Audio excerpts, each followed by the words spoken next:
کلام مجید کو انصاف کے ساتھ میں اگر آپ سے پوچھوں تو آپ جواب نہیں دے سکتے اس بات کا. میں اگر یہ پوچھ لوں اے نوجوانوں، اے میرے بزرگوں، تمہیں قرآن کریم سے کتنی محبت ہے، تو آپ جواب دیں گے بے انتہا محبت ہے. تو پھر میں کہوں گا اگر واقعی سچی محبت کرتے ہو، بے انتہا محبت کرتے ہو اور قرآن کی خاطر اپنی جان قربان کرنے کے لیے تیار رہتے ہو تو پھر مجھے جواب دو. جان دینے کی تو بات کی بات ہے، مگر ایک بات بتاؤ، کتنے نوجوان ایسے ہیں، کتنے بزرگ ایسے ہیں، ان کا ماشاءاللہ دو چار کی بات میں نہیں کرتا، لیکن اکثریت اس جانب ہے کہ کبھی قرآن مجید کو اٹھانے کی توفیق نہیں ہوتی، کبھی سینے سے لگانے کی توفیق نہیں ہوتی، کبھی ہونٹوں سے لگانے کی توفیق نہیں ہوتی، کبھی سر پہ اٹھانے کی توفیق نہیں ہوتی. آؤ میں آپ کو بتانا چاہتا ہوں، آج ہمارے گھروں میں بیماریاں، آج ہمارے گھروں میں تکلیفیں، آج ہمارے گھروں میں مصیبتیں، آج ہمارے گھروں میں جو پریشانیاں آتی ہیں، اس کی کہیں ایک وجہ یہ بھی ہے ہم نے قرآن کو بالائے طاق اٹھا کے رکھ دیا. آج ہم نے قرآن کی تعلیم، آج ہم نے قرآن کی تلاوت، آج ہم نے قرآن سے محبت سے دوری کی. قرآن سے جب سے قرآن سے دوری کی ہے تبھی سے انسان ذلیل ہوا ہے، تبھی سے انسان پریشان ہوا ہے. جب تک ہم قرآن سے محبت کرتے رہے، جب تک ہم قرآن کی تعلیمات پر عمل کرتے رہے، جب تک ہم اللہ کے احکام کی فرما برداری کرتے رہے، جب تک ہم قرآن کو سجا سجا کر تاجوں میں خوشبوؤں میں بسا کے رکھتے رہے، اپنے سینے سے لگایا، کبھی اپنے ہونٹوں سے لگایا، کبھی اپنی آنکھوں سے لگایا، کبھی اپنے سر پہ رکھا. قسم خدا کی قرآن کو تم نے جب عزت بخشی تھی تو قرآن نے تجھے عزت بخشی تھی، لیکن جب سے قرآن سے تم نے دوری کی ہے قرآن تجھ سے اور اس کی وجہ اس کا رزلٹ یہ نکل کے آیا. آج ہمارے گھروں میں بیماریاں، جادو میں صحرا سے کوئی جادو میں گھرا ہوا ہے، کوئی یعنی ہتھکنڈوں میں گھرا ہوا ہے، کوئی پریشانیوں میں گھرا ہوا ہے، کوئی مصیبتوں اور تکلیفوں میں گھرا ہوا ہے، کسی کے ٹوٹ کے ہو گئے، کسی کو جادو کرا دیا گیا، کوئی جنات کا اثر انداز ہو گیا. یہاں تک تو مسلمانوں قرآن کی جب ہم تلاوت کرتے ہیں، جب ہم پاک صاف رہتے ہیں، جب ہم بالکل یعنی طہارت میں صاف رہتے ہیں، پاکیزہ جسم ہوتا ہے اور ہمارے سینے میں قرآن جیسی دولت ہوتی ہے، ہمارے سینے میں سورہ اخلاص ہوتی ہے، ہمارے سینے میں آیت الکرسی ہوتی ہے، تو قسم خدا کی یہی قرآن ہے. جب تو سوتا ہے تو سونے سے پہلے اگر تو آیت الکرسی پڑھ لے، اپنے گھر کے چاروں طرف گھوم دے، بیچ شہر میں کھڑا ہو جا، چاروں طرف دم کر دے، قرآن کی آیت کو پڑھ لے، آیت الکرسی کو پڑھ لے، صحیح ادائیگی کے ساتھ میں، حروف کی صحیح ادائیگی کے ساتھ میں قرآن کو پڑھ لے، انشاءاللہ پیغمبر اسلام فرماتے ہیں ایک تیری بھی نہیں، ایک تیری بھی حفاظت نہیں، بلکہ فرشتے اللہ کے حکم سے تیرے پورے گھر کی حفاظت کرتے ہیں. نہیں گھر ہی کی نہیں بلکہ پڑوسیوں کی بھی حفاظت کرتے ہیں. یاد رکھو مسلمانوں، پوری رات سکون سے سوتا رہے گا، جب آپ اسے سوئے گا، عشاء کی نماز پڑھ کے سوئے گا، الحمدللہ آیت الکرسی پڑھ کے سوئے گا، بالکل بے فکر ہو کے سو جا. اس لیے جو سوچا جو کہ اب تو اللہ کی حفاظت میں ہے. اور یاد رکھ فانوس بن کے جس کی حفاظت ہوا کرے وہ شمع کیا مجھے جسے روشن خدا کا. یاد رکھو مسلمانوں، یہی وہ قرآن ہے کہ جب محمود غزنوی قرآن سے محبت کی، محمود غزنوی نے اور اس سے سچا عشق کیا، سچا پیار کیا، قرآن کا ادب کیا، قرآن کو سینے سے لگایا. محمود غزنوی ایک دن جب اپنے محل میں آیا اور اپنے کمرے میں گیا، اس طرح استراحت پر لیتا، اس کی نگاہ پڑتی ہے، قرآن سامنے رکھا ہوا ہے. محمود غزنوی نے دیکھا جس کمرے کو میں نے استراحت کے لیے یعنی متعین کیا ہے، اسی کمرے کے اندر قرآن بھی رکھا ہوا ہے. نہیں اس کے ذہن میں یہ خیال آیا یہ بے ادبی ہے کہ جس کمرے میں قرآن ہو اسی کمرے کو میں اپنی آرام دہ بناؤں. ایسا نہیں ہو سکتا، یہ اللہ کا کلام ہے، یہ سب سے مؤثر کتاب ہے. قسم خدا کی محمود غزنوی کا یہ تقویٰ تھا، یہ پرہیزگاری تھی. اٹھے اور اٹھنے کے بعد میں قرآن کو اٹھایا اور سینے سے لگایا، خوشبو میں بسایا، دوسرے کمرے میں لے کر کے پہنچے اور قرآن کو ادب کے ساتھ اونچائی پر رکھا اور ادب کے ساتھ عرض کیا اے اللہ کی مقدس کتاب، تیری جگہ وہ نہیں تھی، میرا مقام یہ ہے، وہ میری جگہ آرام کی ہے. محمود غزنوی کے واپس ہوئے، جیسے ہی اپنے بستر استراحت پر لیتے پھر گستاخی کر دی، یہ تم نے اور بڑی گستاخی کر دی کہ خود اسی بستر پر لیتا ہے، خود اسی کمرے کے اندر موجود ہے، لیکن وہ اللہ کی مقدس کتاب جو ساری کتابوں میں افضل کتاب ہے، اس قرآن کو اٹھا کر کے دوسرے کمرے میں رکھ کر کے آ گیا۔ نہیں نہیں، خدا کو کیا جواب دوں گا، اللہ کی بارگاہ میں کیا منہ لے کر کے جاؤں گا؟ اے نوجوانوں، میں آپ سے پوچھنا چاہتا ہوں قرآن کا ادب کیا ہوتا ہے، میں آپ کے ذہنوں میں ڈالنا چاہتا ہوں۔ محمود غزنوی نے پھر کوئی دوسرے کمرے میں گئے اور جا کر کے قرآن کو اٹھایا، واپس لائے اور اسی جگہ پر قرآن رکھ دیا جس جگہ پر پہلے موجود تھا۔ محمود غزنوی نے الحمدللہ پیاس کیا ہے، قرآن تیری جگہ یہی رہے گی، میرا مقام بدل جائے گا، میں اس کمرے میں نہیں رہوں گا، میں نکلوں گا اس کمرے سے، لیکن تو نہیں نکلے گا۔ خود نکل گئے، قرآن کو وہیں رکھ دیا۔ کچھ سالوں کے بعد میں جب انتقال ہوتا ہے، کسی اللہ والے نے، ایک اللہ کے نیک بندے نے محمود غزنوی کو خواب میں دیکھا۔ وہ کیا دیکھا؟ کسی اور جگہ نہیں بلکہ جنت کے اعلیٰ محل میں دیکھا۔ پوچھا، آدمی نے پوچھا اس اللہ کے نیک بندے نے، اے محمود غزنوی، تو نے ایسا کون سا نیک عمل کیا تھا، کون سا نیک کام کیا تھا کہ تجھے اللہ نے اتنا اونچا مقام عطا کیا، تجھے جنت میں اتنا اعلیٰ محل عطا کیا؟ تو محمود غزنوی نے جواب دیا تھا، اے اللہ کے نیک بندے، میرے پاس کوئی نیکی نہیں، میرے پاس کوئی اتنا اچھا عمل نہیں، ہاں فقط ایک نیکی میری تھی اور وہ یہ تھی کہ میں قرآن کا بڑا ادب کیا کرتا تھا۔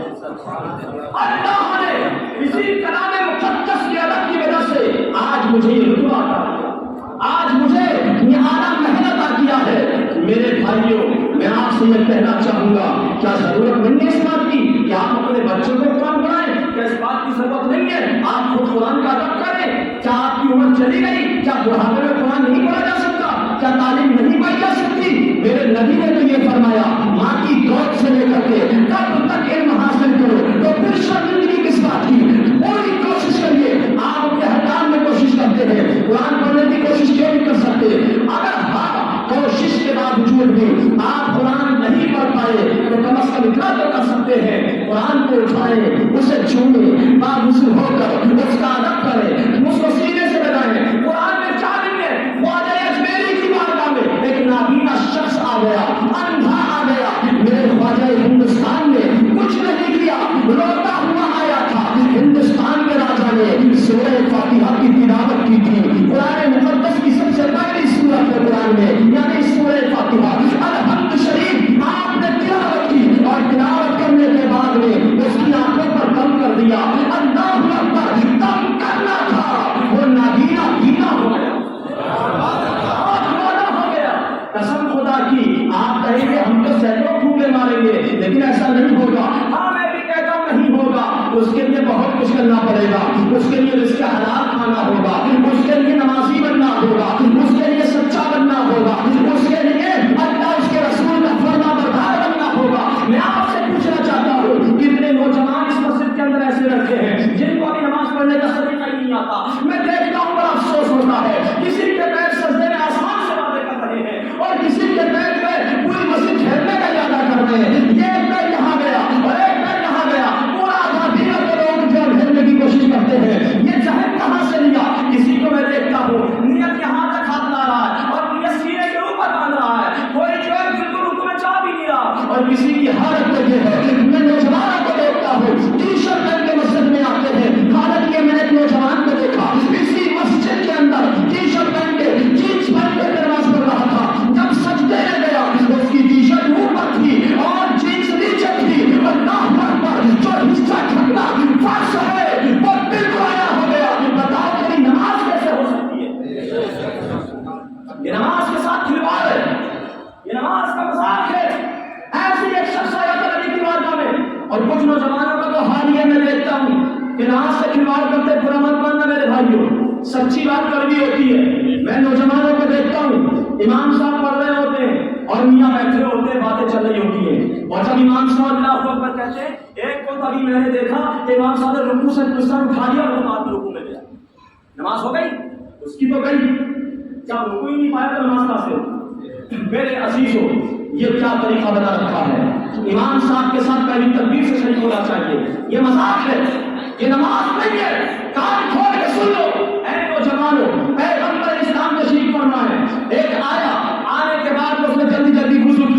اور وضو کرنے کے بعد نماز کو پڑھی، اس نے الٹی سیدھی چھوٹی چھوٹی رکوع چھوٹی چھوٹی سجدہ جیسے کہ آج کل نوجوان کرتے ہیں، میرے پیغمبر اسلام ارشاد فرماتے ہیں نوجوان ادھر آؤ، تمہاری نماز نہیں ہوئی دوبارہ پڑھو۔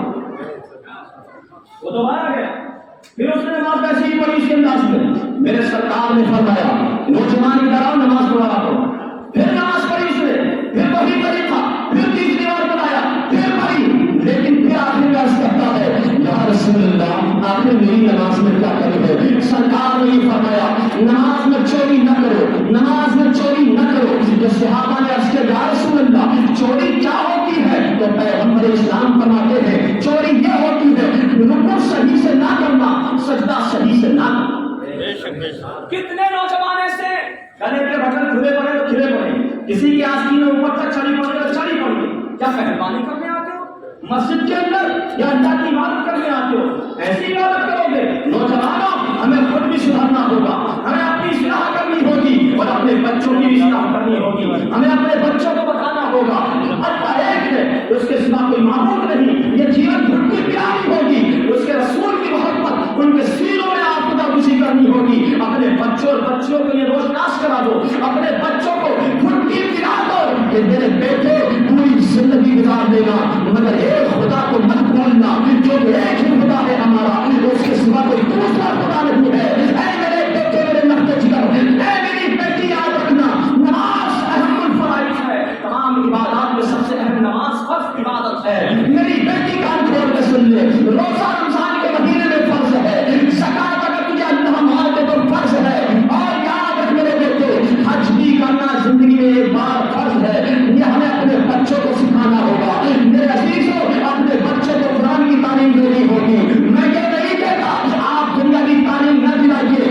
شوق سے دلائیے، لیکن اپنے بچوں کا خیال رکھیے، ان کے ایمان کی ان کے عقیدے کی حفاظت کیجیے، ورنہ یاد رکھنا نہ جانے کتنے بچوں کے ایمان کے جنازے نکل جائیں گے۔ آج بھی قوم کی کتنی بیٹیاں مرتد ہو رہی، اسلام سے پھر گئی، یہ وجہ یہ کمی کسی ہے؟ یہ کمی ہم اور آپ کی ہے، یہ کمی ماں باپ کی ہے، جو آج بچیاں مرتد ہو رہی ہیں، آج بچے اسلام سے بھاگی جا رہی ہے، آج بچے بگڑ رہے ہیں، یہ کمی ماں باپ کی ہے۔ اے ماں باپ تم چھوڑ نہیں سکتے آسانی سے، قیامت کے دن تم سے ذمہ داریوں کے بارے میں پوچھا جائے گا، تم سے ضرور پوچھا جائے گا تم نے اپنے بچوں کی کتنی اچھی تربیت کی ہے۔ میرے عزیزوں میری بس یہی بیسٹ ہے اور یہی عرض ہے، آپ جس طرح سے اور کاموں پر دھیان دیتے ہو، آؤ ہم یہ عہد کریں، آج سے کوشش یہ کریں گے کسی مولانا کا ساتھ پکڑیں گے اور اپنی نمازوں کا طریقہ سلیس کریں گے، ہم اپنی نمازوں کا آداب سیکھیں گے، نماز میں جو پڑھا جاتا ہے اس کو بھی سیکھیں گے، نماز کے فرائض و واجبات بھی سیکھیں گے، ہم غسل کا طریقہ بھی سیکھیں گے،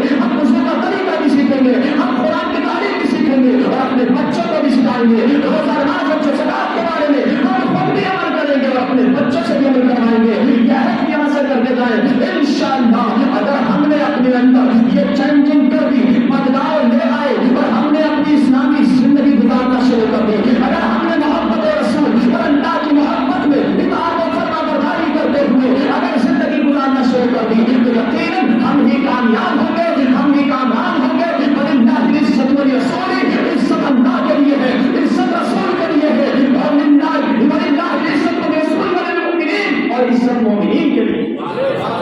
ان المنافقین لا یعلمون، لیکن منافق کو اس کی تمیز نہیں، وہ نہیں جانتا عزت کس کے لیے ہے۔ میرے عزیزوں جب عزت ہمارے لیے ہے، اللہ اس کے رسول کے لیے ہے، تو ہمیں اپنی عزت کو بچانا ہوگا، ہمیں اسلامی زندگی گزارنی ہوگی، ہمیں اپنی غلطیوں کو دور کرنا ہوگا، ہمیں بری رسموں کا خاتمہ کرنا ہوگا، ہمیں سچا پکا سنی مسلمان بن کے زندگی گزارنی ہے۔ بس یہی آج چند الفاظ ہے آپ کی بارگاہ میں، اور میں سننا چاہتا ہوں استغفر اللہ ربی من کل ذنب واتوب الیہ، کلمہ پڑھیں لا الہ الا اللہ محمد رسول اللہ۔ چند منٹ کے لیے باہر سے ہمارے آئے ہوئے معزز مہمان جناب مفتی احمد صاحب قبلہ تشریف لا رہے ہیں، وہ آپ کے سامنے چند منٹ جو بھی پیش کریں گے۔ اللہ سب کو سلامت رکھے، اللہ سب کو شاد و آباد رکھے۔ السلام علیکم ورحمۃ اللہ وبرکاتہ۔